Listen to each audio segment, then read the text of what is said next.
se está mostrando claramente que la visión nuestra no es que un congreso es un evento social al que vamos, ni es una especie de maná divino que ya llenó todo mi ser por la eternidad, sino que es un escalón en una escalera, es una etapa en un andar de la vida que debe seguir continuando en su tarea y trabajo. O sea, entre congreso y congreso está la vida, y el congreso es para ponernos a punto en esa vida que hemos vivido entre congreso y congreso, tanto en las relaciones sociales que son beneficiosas, pero sobre todo en nuestra propia vivencia espiritual.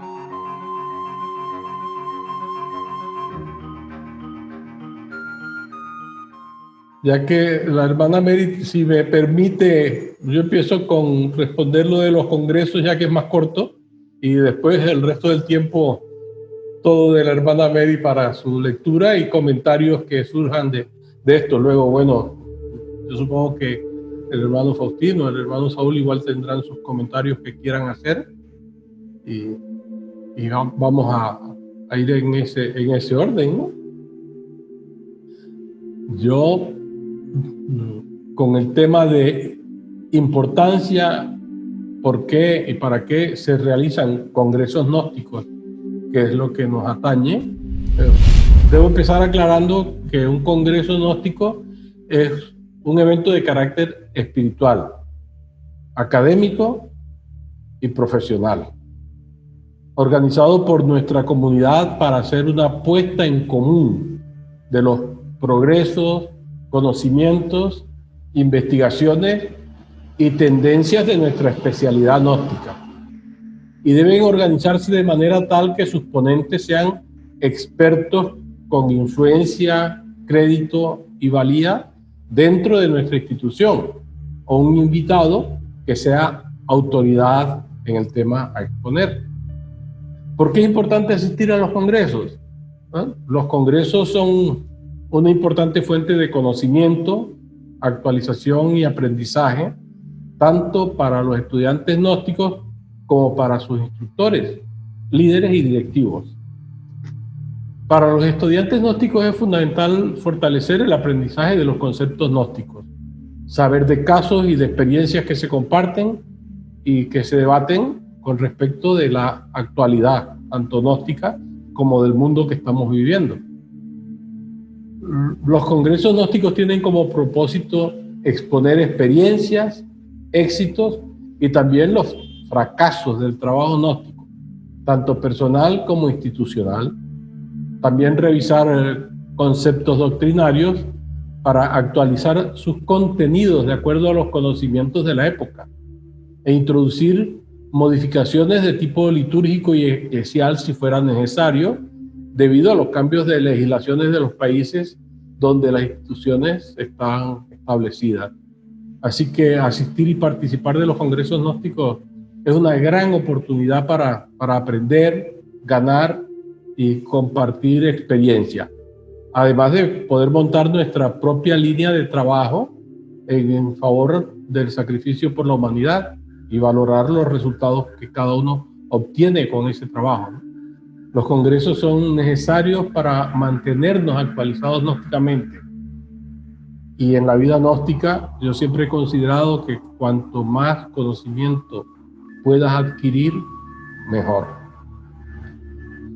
Aun cuando nuestra Escuela Gnóstica de Educación Continua se creó para mantener cursos que ofrezcan una excelente formación gnóstica, Los congresos nos muestran tendencias actuales, como por ejemplo el uso de las herramientas informáticas en el mundo contemporáneo, así como ejemplos que son casos de éxito a nivel local, nacional, internacional, de los cuales podemos obtener muchos conocimientos y experiencias para desarrollo personal. Por ello es importante revisar la temática de los congresos, de modo que se adecúen a los intereses del desarrollo espiritual, psicológico y material de las comunidades gnósticas y de su inserción en el entorno cultural. Nuestros congresos deben cuidarse de aportar contenidos teóricos y prácticos que puedan aportar crecimiento personal a los asistentes. Algo que es de vital importancia para ese logro es que los congresos contengan talleres o ejercicios prácticos que igualen el conocimiento de los mismos, porque no se trata de asistir a monólogos donde las personas se llenen de información, que aun cuando es bueno recibir información, también se tiene y se debe poner en práctica lo que se está aprendiendo, pues se trata de un conocimiento vivencial y colaborativo. Aparte de todo ello, un valor extraordinario de asistir a los congresos son las relaciones y las conexiones que se establan entre directivos o con directivos y líderes, estudiantes de otras comunidades y países, contactos de los que se pueden surgir grandes amistades, oportunidades para realizar intercambios, realizar proyectos comunes y, por supuesto, crecimiento de la fraternidad espiritual. Esta es mi visión del por qué y para qué debemos realizar congresos gnósticos. Gracias por prestarme atención y darme la oportunidad de comentar esto. De modo que si la hermana Mary o algún otro hermano, no sé, la hermana Mary también habló y dijo que tenía algo que podía sernos muy útil. Yo cambio. Muchas gracias, venerable patriarca. Yo me voy a limitar a leerlo porque esto hace ya mucho tiempo, cuando fue el congreso de San Gil, y eran otras realidades y pues era mi percepción del momento. Lo voy a leer porque es lo que tengo que puedo aportar. Largo, yo suelo hablar muy largo. Entonces les pido disculpas y la paciencia. Importancia de los congresos gnósticos internacionales. Los congresos gnósticos internacionales son eventos ordenados por los patriarcas gnósticos. El patriarca decreta y decide el lugar y la fecha a realizarse. Tales eventos internacionales obedecen a objetivos concretos a lograr en la gran misión que está realizando ese patriarca, bien sea que lo presida personalmente o delegue en otro maestro o discípulo a la dirección del mismo. Un congreso gnóstico internacional va más allá de la mera apariencia física, organizativa, cultural, religiosa, turística, etc. Se da en cumplimiento de un proceso que viene dirigido desde los mundos internos hasta el patriarca regente y que cumple una finalidad en la dinámica del conglomerado gnóstico internacional, pero también en los eventos y procesos históricos que esté viviendo la humanidad del momento y estado actual de la misma. El Sagrado Colegio de Iniciados ha sido fundado en el planeta Tierra por el glorioso maestro señor Sanat Kumara. Quienes hemos ingresado a la segunda cámara nos hemos ligado de manera muy formal con la venerable Logia Blanca y por ende estamos por decisión propia y libre al servicio del Sagrado Colegio de Iniciados. A nivel teocrático institucional, la cabeza visible de la pirámide teocrática es el patriarca del momento. Actualmente es el venerable patriarca tercero, arzobispo Jorge Medina Barranco. Cuando el patriarca hace un llamado, es una obligación de conciencia hacer los máximos esfuerzos para poder responder a ese llamado. Cada quien decide libremente entonces si responde o no a este. Es importante comprender que existe una correspondencia directa entre el proceso iniciático individual, personal, como un miembro activo del patriarcado y los eventos, procesos y desenvolvimiento del patriarcado internacional, tanto del plano físico como de los mundos internos. La iniciación es la vida misma sabiamente vivida. Los congresos como eventos cósmicos son de suma importancia en nuestro despertar de la conciencia. En ellos somos muchas veces probados en diferentes áreas de nuestro desenvolvimiento, en nuestra fe, obediencia, humildad, paciencia, fraternidad, solidaridad, devoción, veneración a lo sagrado, etc. Allí podemos, si estamos alertas y vigilantes a nuestras reacciones, pensamientos, sentimientos, ver qué egos nos entorpecen para recibir el inmenso caudal de fuerza espiritual que se activa en tales situaciones. También para vivir desde el ser interno la infinita alegría que allí se genera. Me viene a la memoria la oportunidad en la cual el venerable maestro Samael nos llevó de visita a Teotihuacán o Valle de los Reyes, y estando sentados en su compañía en la pirámide del Sol, escuchándole sus enseñanzas, nos platicaba señalando la pirámide de la Luna y restos de construcciones y áreas cercanas del Valle Sagrado, mostrándonos a qué lugares llegaban los peregrinos, especialmente los sacerdotes que dirigían las grandes peregrinaciones que venían desde Egipto antes del hundimiento de la Atlántida, donde se lavaban, descansaban y se preparaban para las solemnes ceremonias religiosas.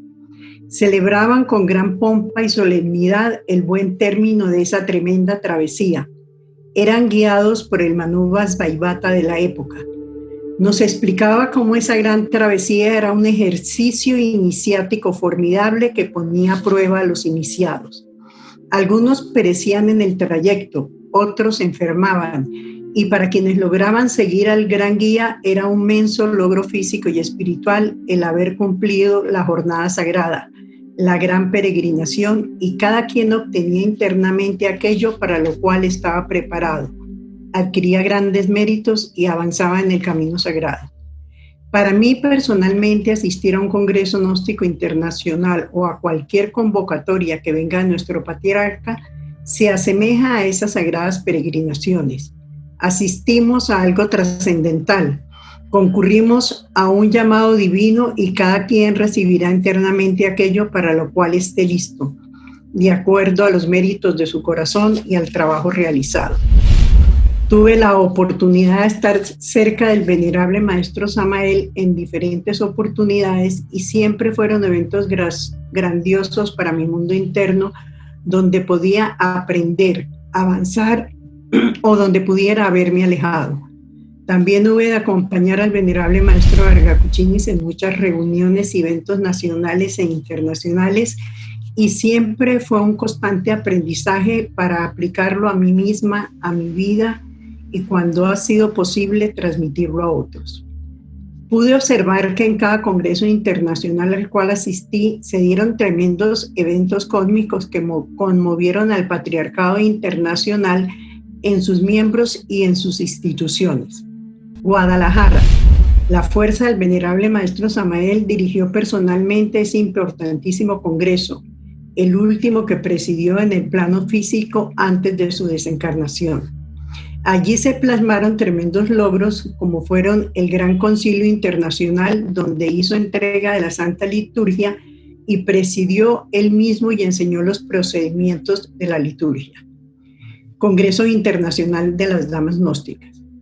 El gran discurso de la cena de clausura dada por el maestro del rayo de la fuerza, fuerza que galvanizó hasta los mismos mesoneros que servían la cena y quienes boquiabiertos escuchaban sus palabras. Estos y muchos eventos que se vieron en el plano físico. Pero paralela y simultáneamente, tanto el venerable maestro Samael como el venerable maestro Varga Kuchinis estaban viviendo grandes dramas de sus propias etapas iniciáticas.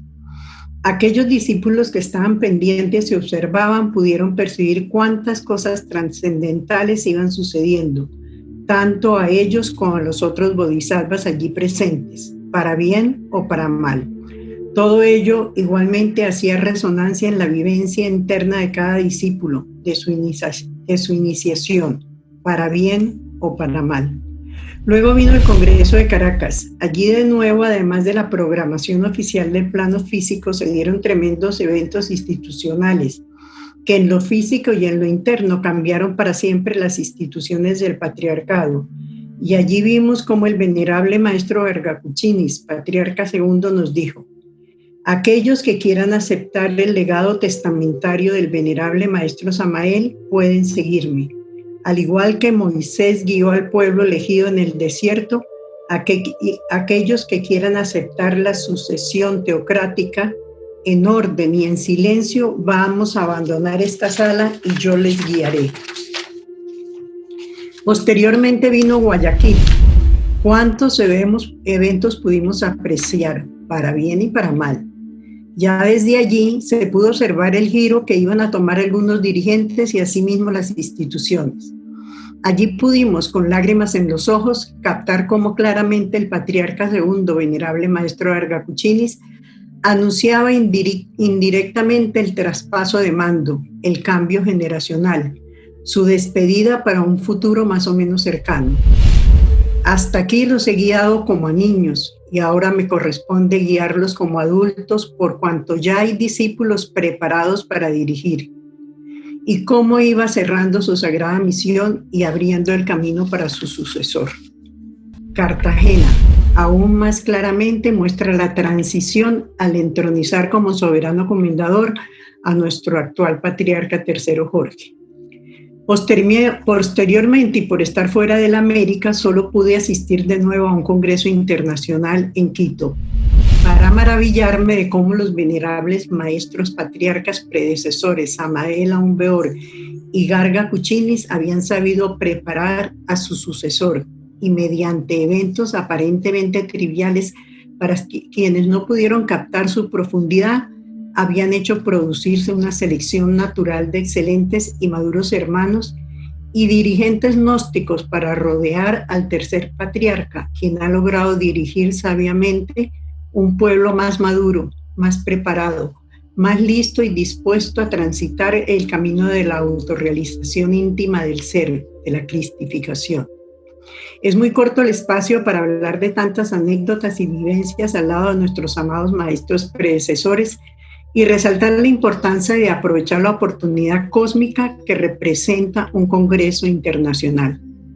Alentamos a todos aquellos quienes toman su trabajo gnóstico personal en serio a hacer todos los esfuerzos y vencer todos los obstáculos posibles, a hacer superesfuerzos si los esfuerzos no son suficientes para poder concurrir al 10º Congreso Gnóstico Internacional a celebrarse en Bucaramanga en el 2007 y a rodear al patriarca y a todas sus autoridades nacionales e internacionales para ayudar a plasmar las directrices del patriarca tercero y sirviendo poder también avanzar en nuestro propio camino de la autorrealización.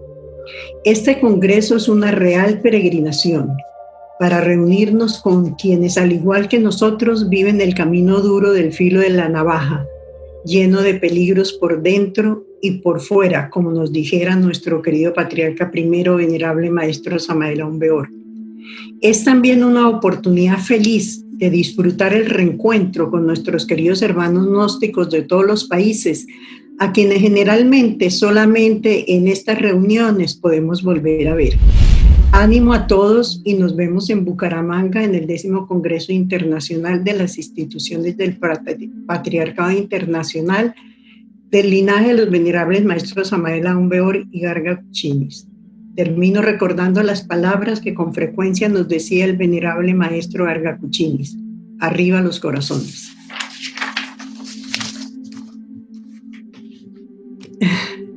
Eso fue lo que pude escribir en ese momento.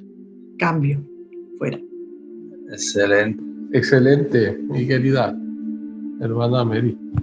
Es una obra literaria, aparte de una calidad humana en el contenido y espiritual, de discípulo dirigiéndose a la obra de nuestros maestros. Bueno, el de Cartagena se vio claramente la terminación de una era, una época de grandes convulsiones, mucho dolor, y la transmisión del mando de la facultad al que sería el nuevo patriarca. Y ahí comenzaría, dijéramos, la época que estamos viviendo ahora, de un resurgir del conocimiento gnóstico y de la institución gnóstica. Allí vimos pues la transmisión del mando, vimos la doña Dilia emocionada y compungida también de saber que a su hijo pues le iba a tocar una misión dura y dolorosa como la había vivido el maestro, que es eso de ser patriarca y asumir unas responsabilidades cósmicas y humanas para orientar a un pueblo en el despertar. Entonces, yo creo que se marcó un antes y un después de esa época bochornosa, dolorosa, de persecuciones y dolor que soportó el maestro Paraguchini, y que en el Congreso se manifestaron esos ataques, y el maestro defendiendo. Su recuerdo sentado en su cuarto con la camisa desabrochada, el pecho cubierto y respirando con dificultad y trabajando, conjurando, y era una lucha permanente.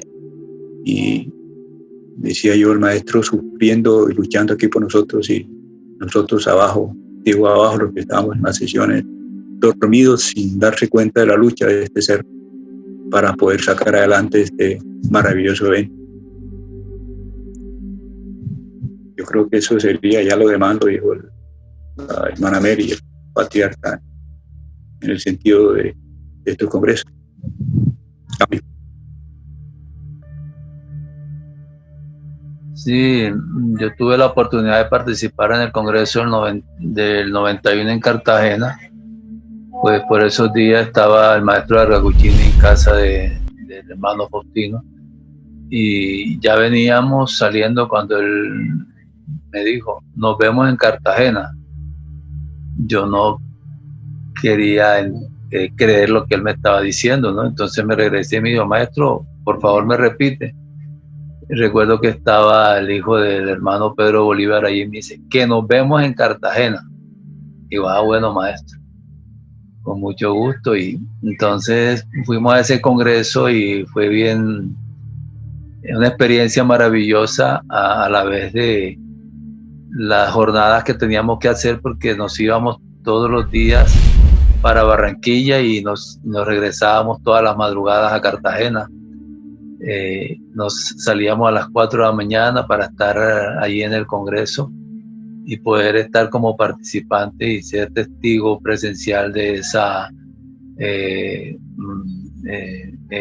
evento cósmico, se le puede decir, de esta transmisión de mando del acto de entronización al maestro Jorge, y de ver las delegaciones que estábamos allí, porque en ese congreso, si bien recuerdo, habíamos 700 participantes, y quisieron hacer un congreso paralelo al nuestro, pero no pudieron hacer nada.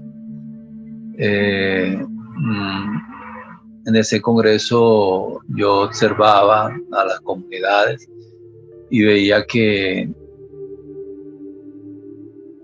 no es solamente ir a un congreso y decir estuve aquí.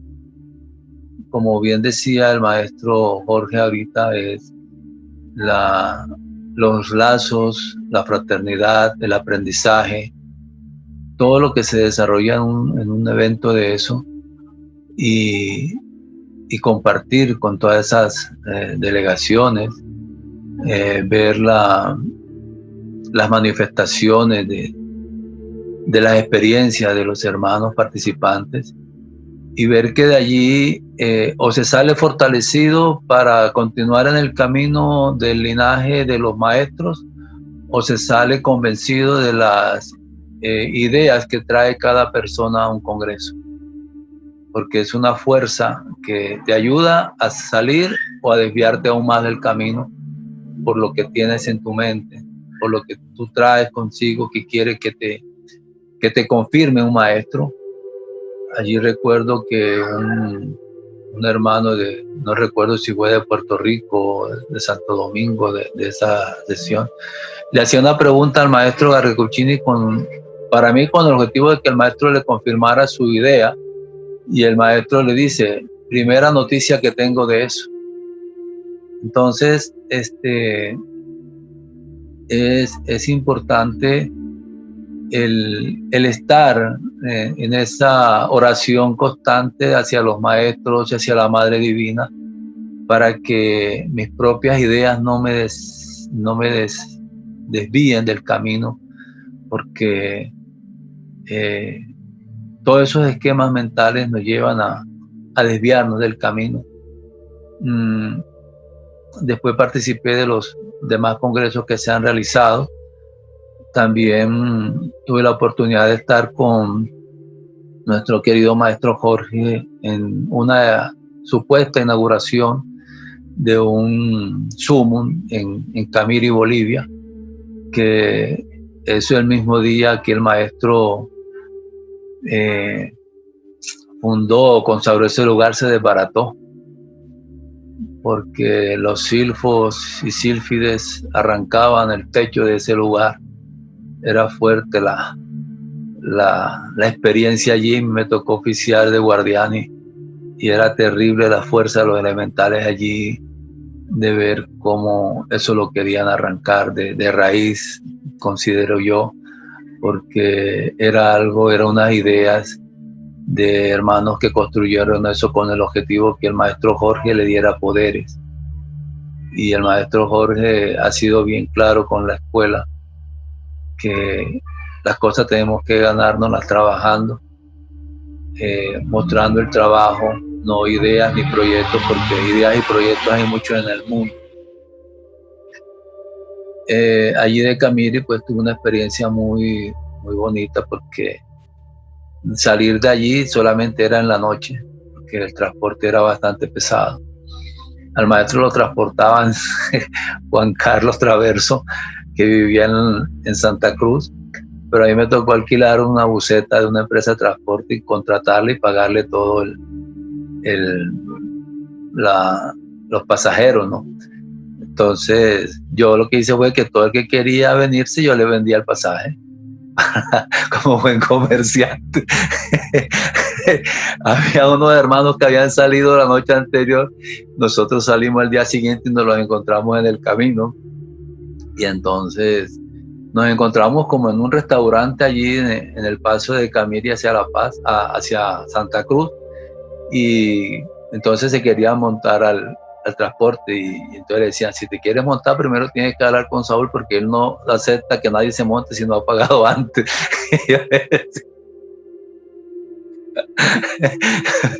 Entonces yo le dije a los hermanos, pues yo pensé, bueno, ya todo está costeado, estos hermanos vienen acostados ahí como en unas barras de acero, exponiéndose ahí en la carretera, no, sigan. Entonces fue como una bofetada para estos hermanos que querían pues como hacer una mala imagen de mi persona. Le dije: no, sigan, hermanos, bienvenidos, ya esto está todo costeado. Y además que el maestro Jorge nos llamó ese día y dijeron que era necesario que saliéramos de allí de Camiri en ese mismo día. Entonces hicimos caso al maestro y salimos como él nos lo indicó. Llegamos a Santa Cruz y allí pues había una cena, pero nosotros no estábamos invitados. Y la comida tuvieron que repartirla entre todos, porque el maestro nos invitó. Entonces son esos grandes momentos que se viven en la institución para el aprendizaje, ir aprendiendo a servir con el corazón, ir aprendiendo a servir con amor a la Venerable Logia Blanca, al Sagrado Colegio de Iniciados, de manera fehaciente, ¿no? Porque no es decir hice algo y me quedo para la eternidad con ese pensamiento de servicio. En el Congreso de allí de Bolivia, pues vimos cómo se redactó también la historia del maestro Garga Cuicini, que fue un ejemplo de vida, porque este hermano Pagalde pues tenía un desarrollo de esa historia que la narró y se narró allí. No sé dónde estará en sus archivos, pero fue un evento muy importante, el de La Paz, Bolivia. Recuerdo que estábamos en un hotel de nombre Ique París, pero nada más de nombre porque era un hotel lleno de pulgas. El hermano Faustino se tuvo que pasar en la madrugada por la habitación porque lo estaban asfixiando en la habitación de él. En fin, son anécdotas maravillosas que quedan de todos esos eventos y allá nos reunimos todos en esa habitación y salíamos todos a caminar y decía, La Paz es como la vida iniciática, o subes o bajas, porque allá todo es loma y a mitad de la loma tú te cansas y si o subes o bajas, ¿cómo quieres llegar o no? Entonces eran todos esos experiencias que se vivían. Cuando fuimos al lago Titicaca, pues también vivimos algo muy maravilloso porque yo me senté al lado del maestro, no sé por qué me senté, pero nosotros sí nos dieron el primero y el segundo, a los que estaban alrededor no le dieron más nada. Y que no, que la sopita que ustedes acaban de tomar tiene no sé cuántas vitaminas. Yo le veía el ojo al hermano y el hermano me hacía que partiera el pedacito que me habían dado a mí. Digo, claro que sí. Entonces uno ve las culturas de los pueblos que uno respeta, ¿no? Pero que hay que tener en cuenta en los congresos las culturas de las personas para brindarle todo un apoyo logístico de la dimensión que genera un congreso, porque no es solamente hacer un lugar y un evento en un lugar, ¿no? Si algo nos ha señalado el maestro Jorge es que tenemos que vivir a la altura de la tecnología y de cómo el mundo está viviendo. En Camiri allí no había donde hacer una necesidad. Cuando el maestro me preguntó, Saúl, aquí, bueno, no, yo lo he hecho en el monte, yo no sé usted no le irán a poner maestro, pero yo me iré para el monte porque y nos bañábamos en pantaloncillos todo en el río. Entonces, son cosas que el maestro nos ha indicado, ¿no? O sea, cómo queremos construir una institución sin los recursos básicos para satisfacer las necesidades primarias de las personas. Entonces, estos congresos nos dan esa oportunidad de estar y de crecer si estoy sintonizado en esa onda de los maestros para el crecimiento y poder avanzar psicológicamente y avanzar en la vida de uno mismo, ¿no? Porque hemos tenido la dicha de contar con esa orientación de labios oídos de los maestros Garga Cuicini y el maestro Jorge y su misericordia nos cobija. Y gracias a eso hemos estado, yo siento que me sacan de los lugares donde a veces estoy. El negocio que tuve en Barranquilla por espacio de 27, 28 años, yo sentí que me sacaron de allí y que fui extraído de ese lugar. Y gracias a esa misericordia y la oración constante que mantengo con los maestros. Entonces hay que tener mucho cuidado, no es de asistir solamente a un congreso, ¿no? Porque hay personas que dicen, ya asistí, ya con eso me basta, es otro engaño. Igual como los retiros espirituales que se hacen en los países, la gente piensan, o he oído personas pensar que fui a este retiro y ya con eso tengo. Se olvidan de que hay que meditar, de que hay que reflexionar, de que hay que analizar, de que hay que estar en un trabajo consciente sobre sí mismo. Entonces, todos estos eventos que se realizan en nombre de la Venerable Logia Blanca son para recibir esa fuerza para seguir en el camino. Yo doy gracias a los maestros que me han permitido estar en estos 5 congresos gnósticos y que gracias a su misericordia todavía continúa en cambio. Muchas gracias.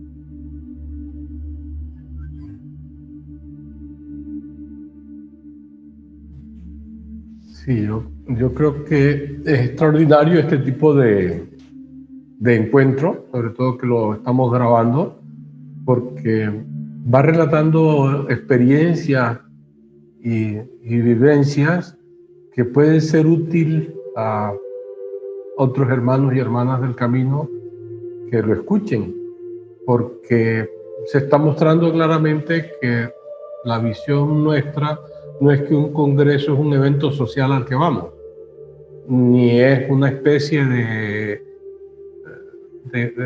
maná divino que ya llenó todo mi ser por la eternidad, sino que es un escalón en una escalera, es una etapa en un andar de la vida que debe seguir continuando en su tarea y trabajo.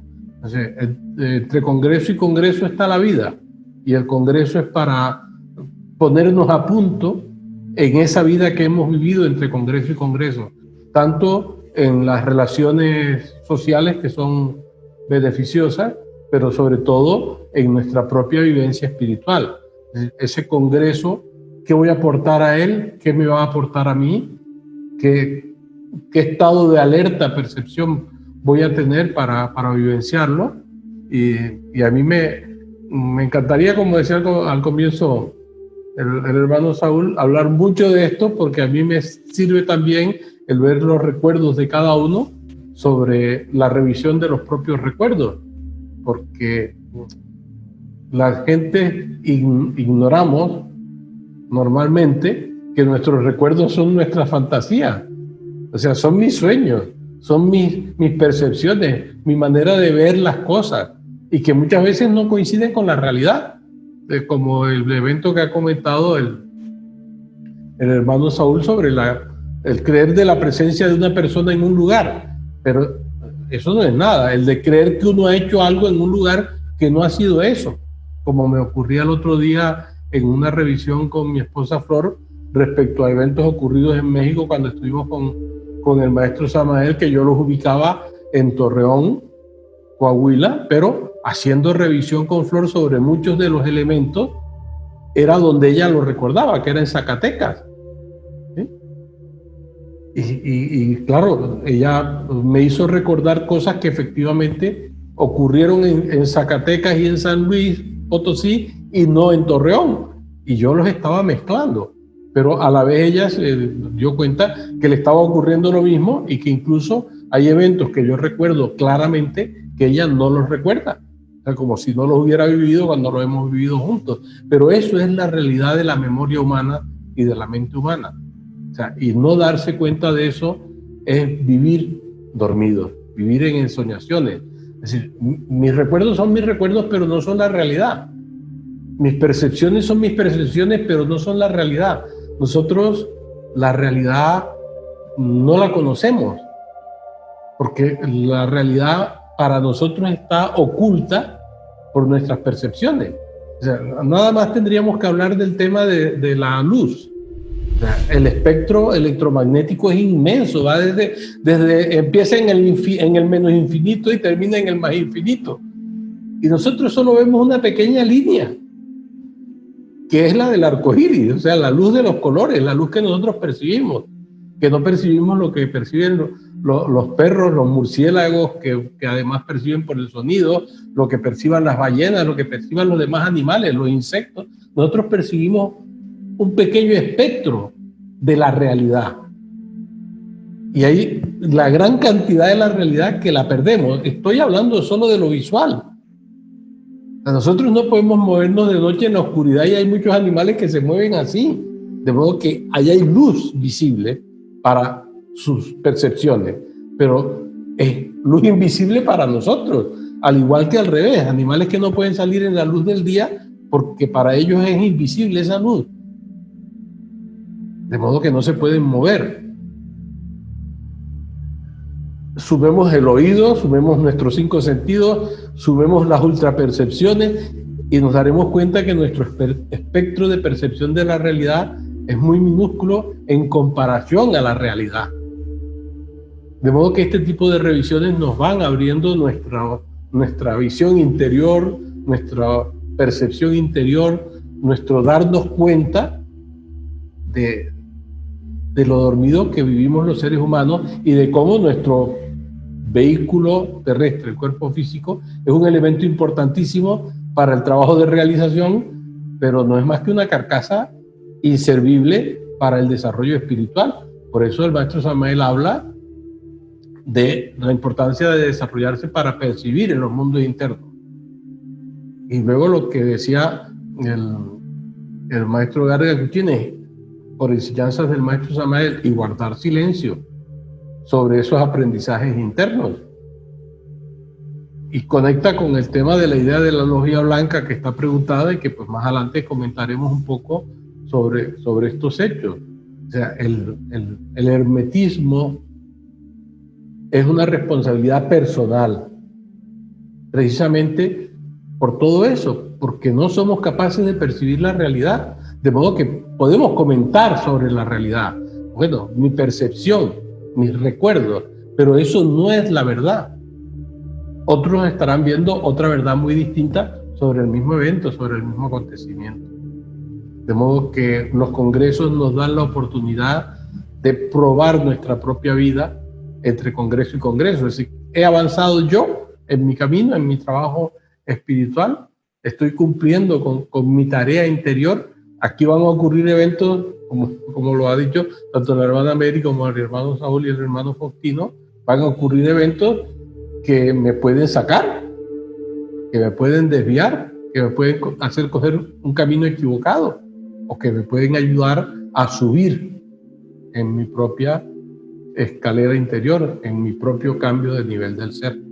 Y ese es el objetivo ulterior, último, extraordinario de nuestro proceso gnóstico, que es elevar el nivel de nuestro propio ser. Como dice el maestro Samael, cambiar el nivel del ser. Es una autotransformación y que siempre la hemos explicado con esa maravilla de la naturaleza que es el paso del gusano a la mariposa. O sea, son dos seres distintos. Sin embargo, es el mismo ser transformado, pero son dos seres distintos. No, un gusano no es una mariposa, a pesar de que surge de allí. Y a nosotros nos pasa lo mismo. Un ser humano no es lo mismo que el humano mamífero, el animal racional que decía el maestro Samael. O sea, surge de él el ser humano, pero es que el ser humano no es lo mismo que el ser divino que surge de él. Son niveles del ser tan distintos que se hacen irreconocibles de uno a otro e incluso desde fuera. Una persona que nunca haya estudiado el tema de las mariposas, de dónde tiene su origen, pues podría pensar que las mariposas nacen de otras mariposas. Nace una mariposita y crece y se volvió la mariposa. Y no se le ocurre que está viendo un gusano y que ese gusano será la mariposa del futuro. No lo sabe, lo ignora. De modo que esta cuestión de los congresos tiene una importancia extraordinaria en el camino de una vida espiritual, religiosa, científica, artística y vital de un ser gnóstico en nuestra fraternidad, en nuestra comunidad. Y otros gnósticos pues lo vivirán como ellos piensen que es, en sus realidades, en sus creencias, en sus conceptos. Y por eso yo siempre hablo de nuestra comunidad gnóstica. No es la comunidad gnóstica universal. Nosotros no somos la representación del gnosticismo universal, cósmico. No. Siempre lo he dicho, somos representantes del gnosticismo del linaje de los venerables maestros Samael Aun Weor, Garga Cuchines y el patriarca Jorge. Esa es una línea muy particular que podrá gustar o no gustar a quien quiera, pero que libremente crece como pueden crecer otras corrientes gnósticas. Y de cada una de ellas saldrán cosas de valor o no. Eso va a depender del desarrollo de sus propias gentes, del despertar de sus propios individuos el que, como han comentado aquí los hermanos, se respeten las normas vivenciales del gnosticismo y se respeten los compromisos y juramentos que cada uno ha hecho hasta que considere que son respetables y cumplibles, ¿no?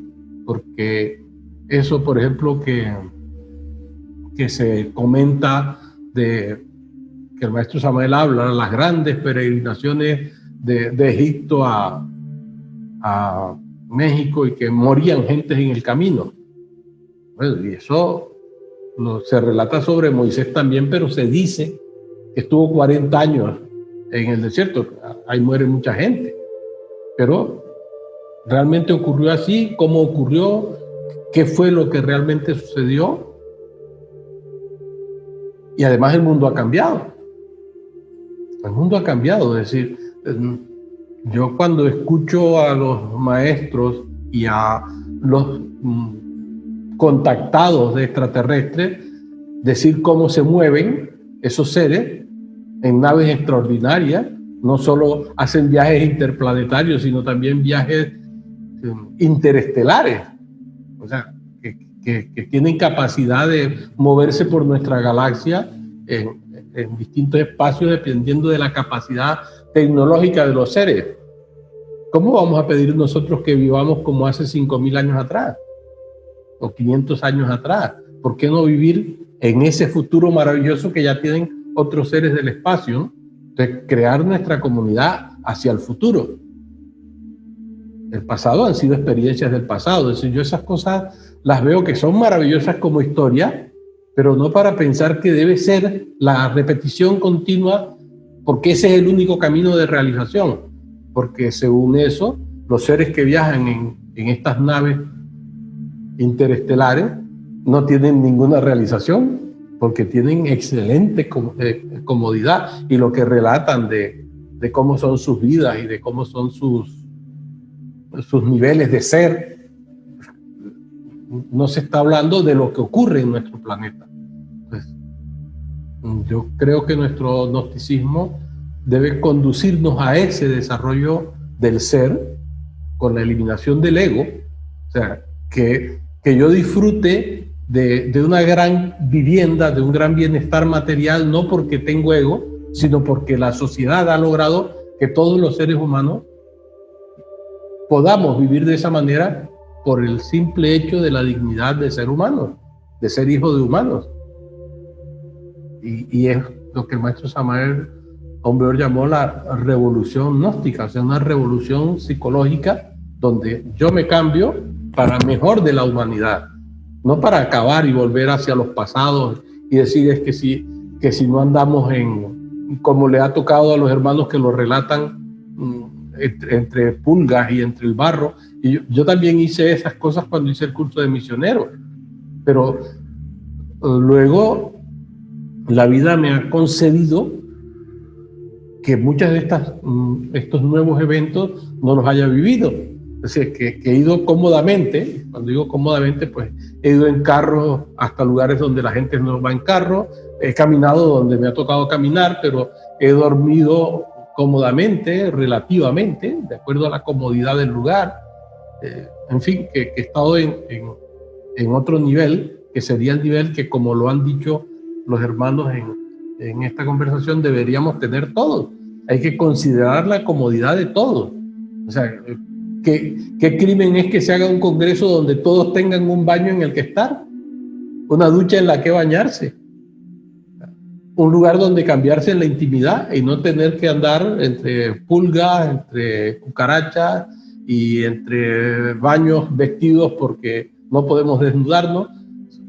¿Por qué tiene que ser ese el nivel que muchos creen que eso es el camino espiritual y el camino gnóstico? No, eso no es un camino real, eso es una fantasía de hechos que ocurrieron así en un momento dado, pero que las condiciones cambian. Hoy estamos reunidos de esta manera que hace 50 años atrás hubiera sido imposible. O sea, no hace nada, quizás menos, habría sido imposible esta reunión que estamos teniendo y que ya existe desde hace décadas, muchísimas décadas, muchas más de las que nosotros le estamos dando uso. Pero ya estamos en ello. Y ese es el camino de nuestra institucionalidad gnóstica. Y nuestros congresos deben tener eso también como uno de sus elementos de trabajo, ¿no? Que nos conduzcan a crear ese gnosticismo de bienestar, que el maestro Samael habla de ello, bienestar espiritual y material, como saben que siempre pido yo para nuestro espacio gnóstico, nuestra comunidad, nuestra fraternidad, desarrollo espiritual y material, bienestar físico, bienestar mental, bienestar psicológico, bienestar espiritual, o sea, en todos los planos. El cuerpo físico es nuestro gran vehículo para esos logros. ¿Por qué lo tenemos que maltratar para esos grandes logros? Si es necesario, bien, pero si no, ¿por qué montarlo como una cultura?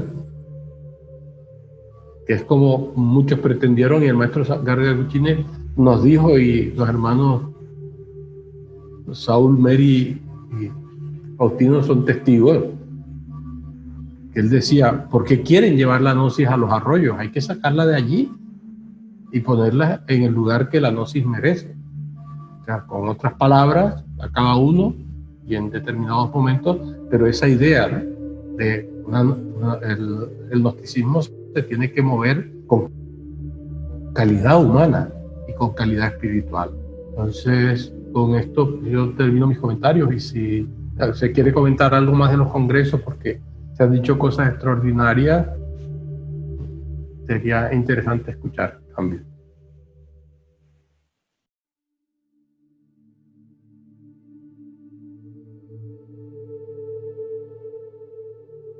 Sí, en el Congreso de San Gil recuerdo que nos decían que quiénes éramos nosotros que nos habían dado la dádiva de inaugurar ese lugar allí, porque era un lugar totalmente nuevo.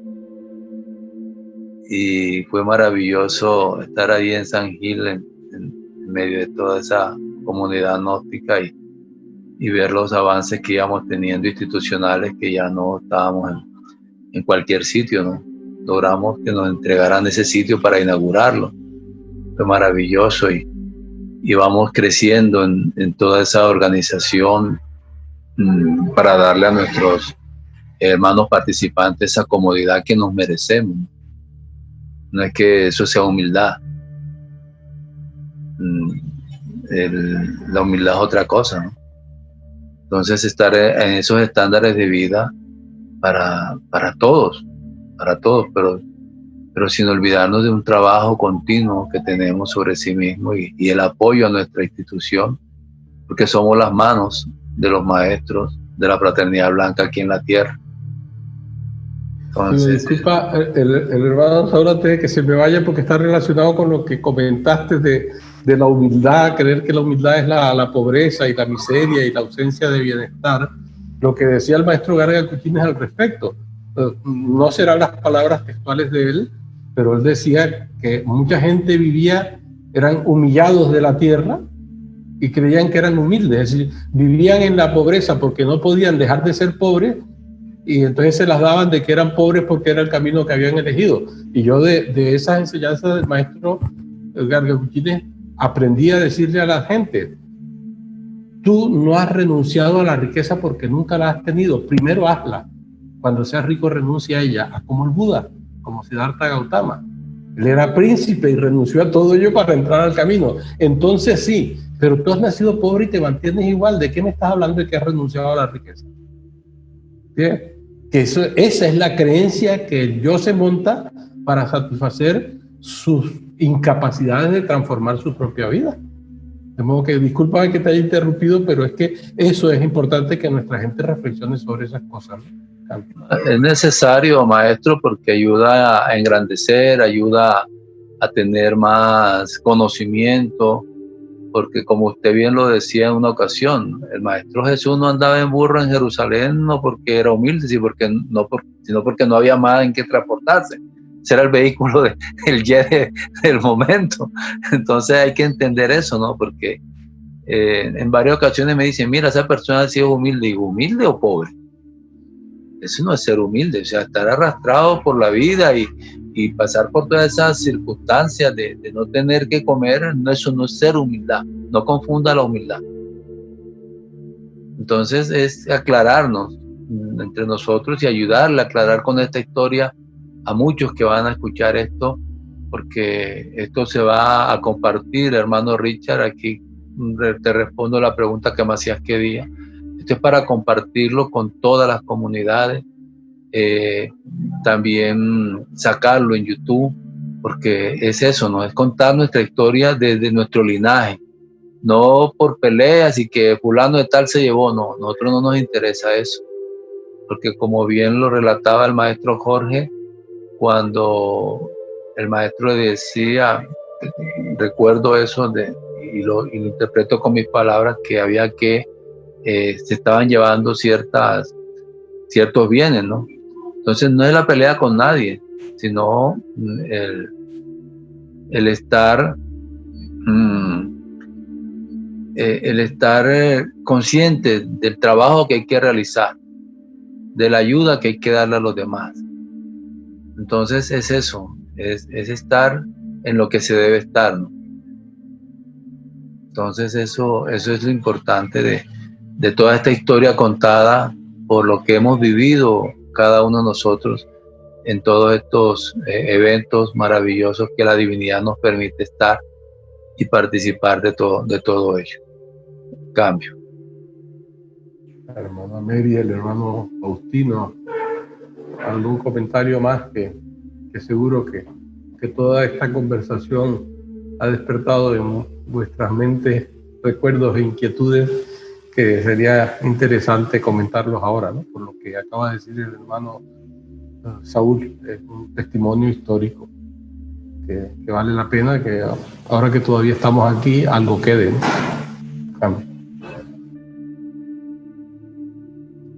Sí, el tema de la pobreza y la humildad, lo que decía el venerable patriarca, la respuesta que le daba el maestro Garrabuchines a un hermano que se refería a otro como persona humilde, y el maestro le aclara humilde o humillado por la vida, ¿no?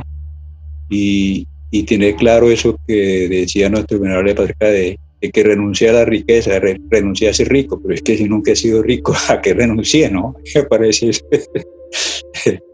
primero hay que ser rico y luego dejar todo lo que tengo, todos los bienes y todo por un hecho de renunciación, pero yo soy pobre porque renuncié a hacerlo si nunca he sido rico, ¿no? Me parece importante hacer énfasis en eso, ¿no? Y es que hermano Faustino, recuerde, el maestro Garrabuchines hizo eso.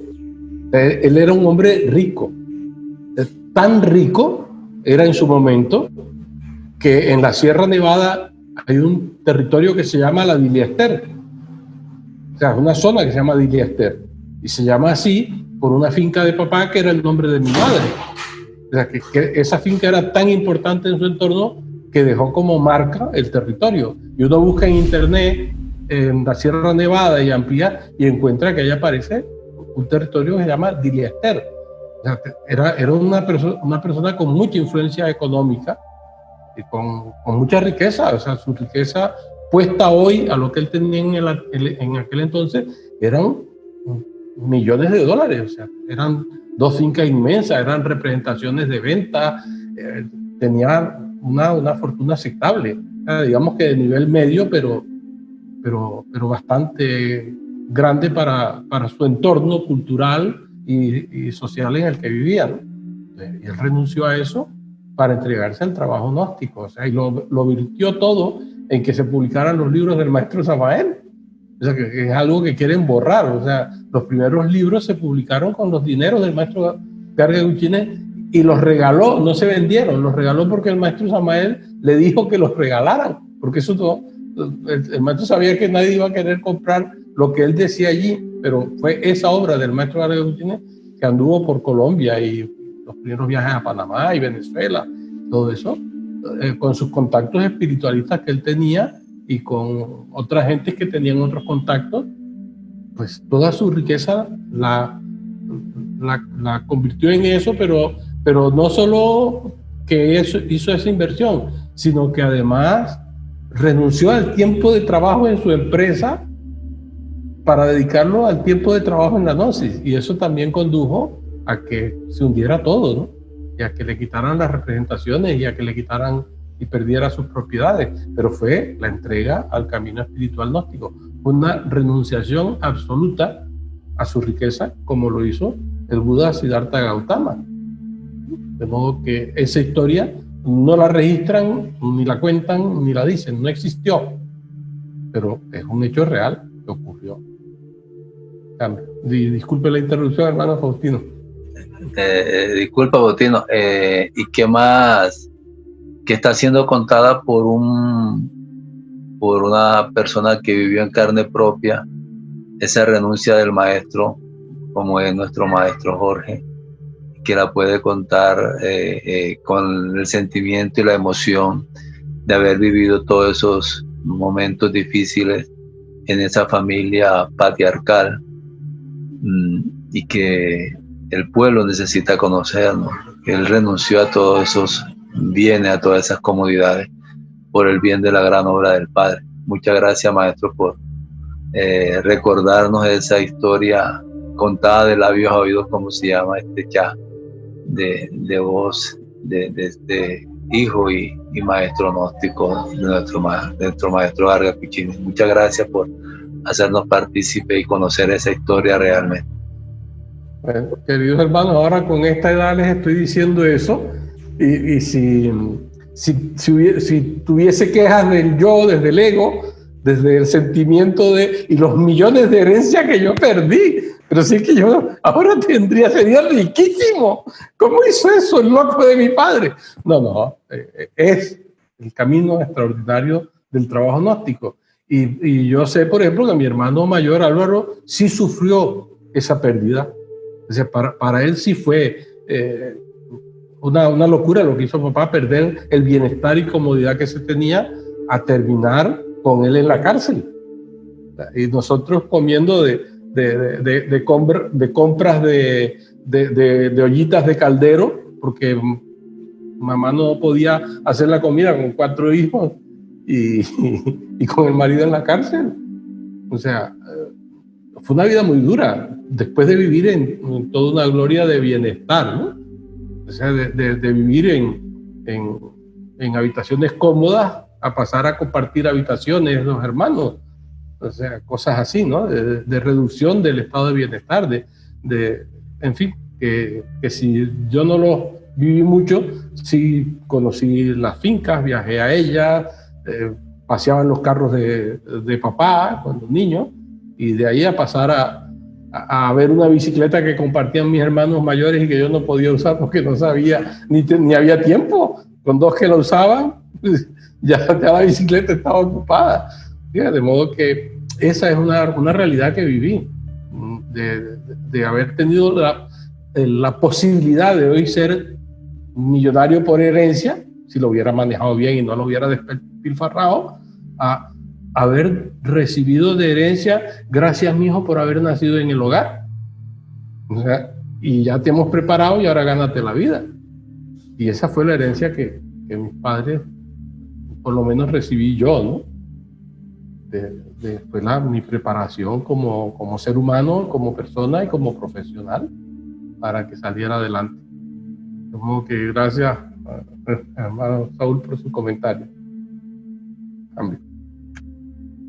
En relación con esos recuerdos, también en el Congreso de Guadalajara, cuando los hermanos del Summoning acusaban al maestro de que se había robado dinero, que la plata la había cogido para dársela a los hijos, y se paró, pidió la palabra Armando, en paz descanse, y dijo: ¿se robó qué? Si mi papá entregó todo lo que tenía, toda la riqueza se la entregó a la Gnosis. ¿De qué fue lo que se robó?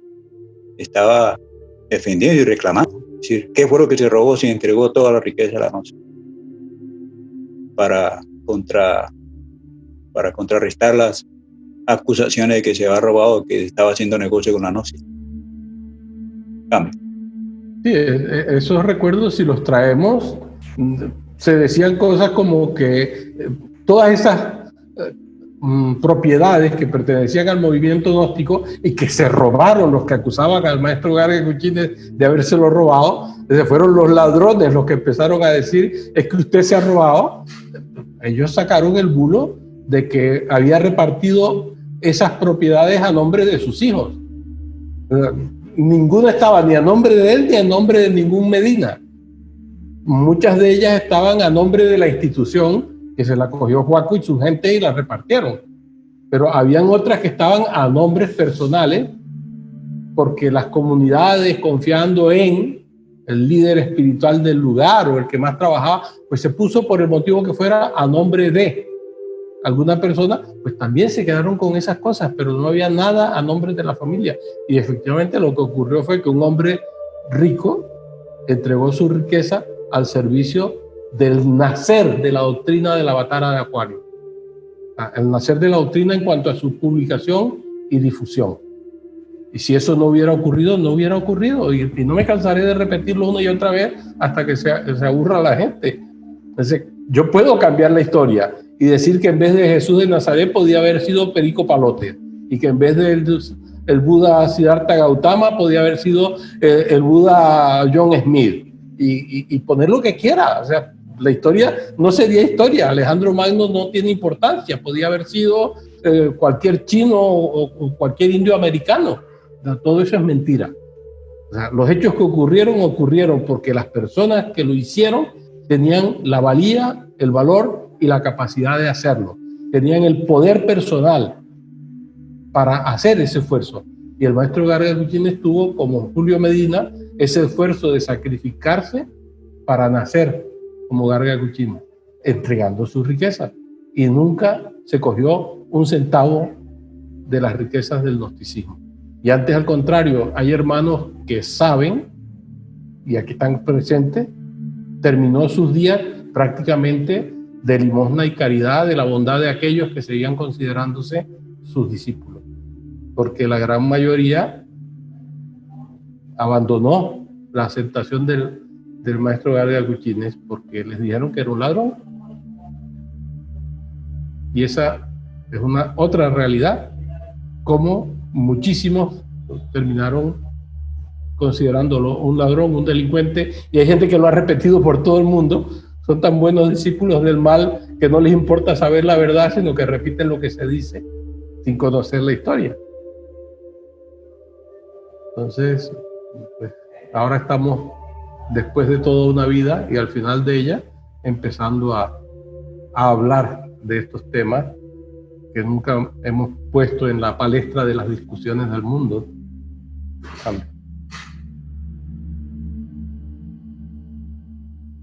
Con el tema de los libros, también se le acusaba que le mandaba plata a su hijo Armando y no sabían en sí. Estuve ahí el maestro luchando, sacando créditos en bancos, prestando en un banco para pagar a otro, haciendo maravillas para poder enviarle, porque Armando tenía compromisos con la compañía que le vendió el papel, con la que le vendió la tapa para la impresora, para sacar los libros. Y el maestro, buscando aquí, buscando allá, conseguía un banco que le prestaba y le giraba enseguida a Armando para que él pagara sus compromisos con las compañías con las que compraba el papel y los sueldos de las personas que trabajaban. Y eso lo veían como que era que le estaba regalando el Armando y lo publicaban. Él envía la plata al hijo de los libros, haciendo negocios con los libros. Y quedaron deudas, a esto le quedaron debiendo de los libros, enviaba cajas de libros. Yo recuerdo que se enviaban cajas de libros a la sección a crédito. El maestro, con tal que los libros llegaran, los daban a crédito. Y muchos no pagaron, se quedaron, vendieron y se quedaron con la plata. Entonces, fue una lucha y las calumnias y las cosas no paraban, eso de estar repitiendo frases sin conocer realmente lo que estaba pasando y el sufrimiento del maestro con los créditos y pagando aquí, lo llamaban del Banco Colombia, entonces prestaban en el Banco Bogotá y pagaban en el Banco Colombia, y bueno, entraban unas platas que le mandaban los pagos y esos pagos eran para ir a amortiguar las deudas en los bancos. Era una lucha permanente el maestro Camilo. Sí, de hecho, en esa historia respecto a la imprenta Iris Impresores, lo simpático es que mi hermano Armando era ingeniero industrial, por tanto, ingeniero de manejo de empresas. Y estando en esas condiciones, llegó un momento en que la empresa se convirtió, por lo menos, en autosustentable. Llegó un momento en que se estaba convirtiendo en autosustentable. Y entonces cayeron encima, porque como eso era una sociedad en la que habían varios gnósticos, cayeron encima y se la cogieron, la quedaron. Mi hermano Armando renunció, creo que él tenía algunas acciones que había comprado, por lo que trabajaba en la misma empresa, y en fin, él se despidió de eso y se fue a hacer su vida como ingeniero, como profesor universitario, y pasó totalmente del tema también, ¿no? O sea, no se metió a ponerse a pelear de todas las estupideces que decían, sino él trabajaba como profesional a favor de su padre en una obra que su padre estaba haciendo, y cuando se dio cuenta que ahí habían un montón de víboras y alimañas que estaban mintiendo y haciendo daño, pues simplemente se salió. ¿Y qué ocurrió con esa empresa que ya estaba autosustentable? No tengo ni idea, nosotros nos desconectamos completamente de ello, ¿no? Yo tampoco volví a saber nada, porque yo sabía a través de la presencia de mi hermano Armando, y él pues hizo su vida profesional como la hice yo y como la hizo mi hermano Julio como profesionales, y mi hermano Álvaro con los negocios de cine que eran de mi abuelo materno, o sea, que era la herencia de lo que él vivió, ¿no? De mantener una sala de cine. Todos, cada uno de nosotros, nos ganamos nuestras vidas con nuestras propias profesiones y ejercicios personales. Y bueno, mi riqueza es lo que yo me gané a lo largo de mi vida trabajando con mi esposa, que es una casa. Es decir, muchísima riqueza, ¿no? Tener una casa. De modo que... Y mi hermano Julio, pues, lo mismo, ¿no? Bueno, y no, él vive en casa que es de la familia de su mujer, hasta eso. Ha vivido de su profesión y se ha podido disfrutar un poco de ello, es de ese hecho, ¿no? De que no ha tenido gastos de domicilio extraordinarios.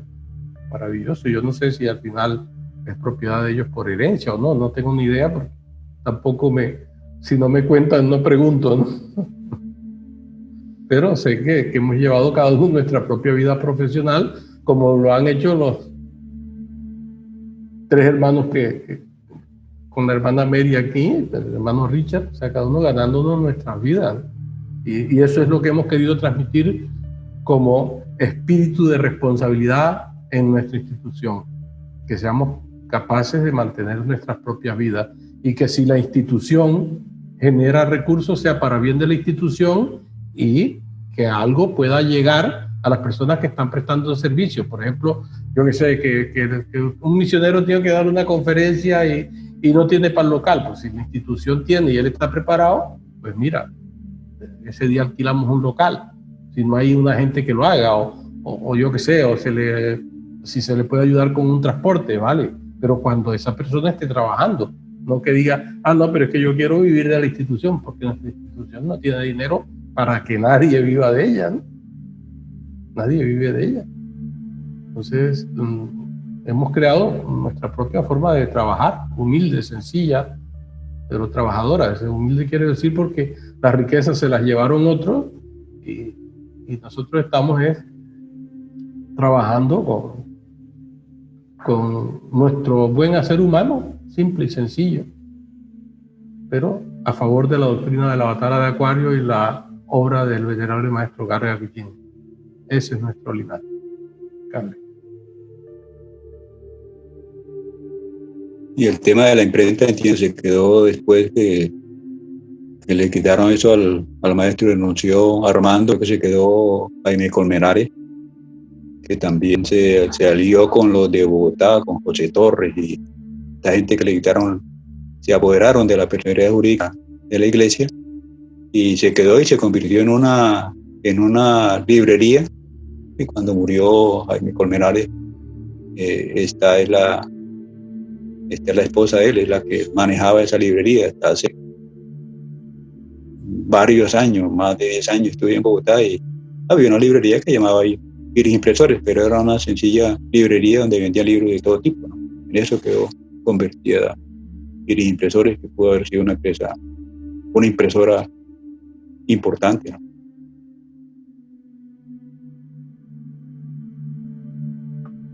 Perdón, ¿puedo intervenir?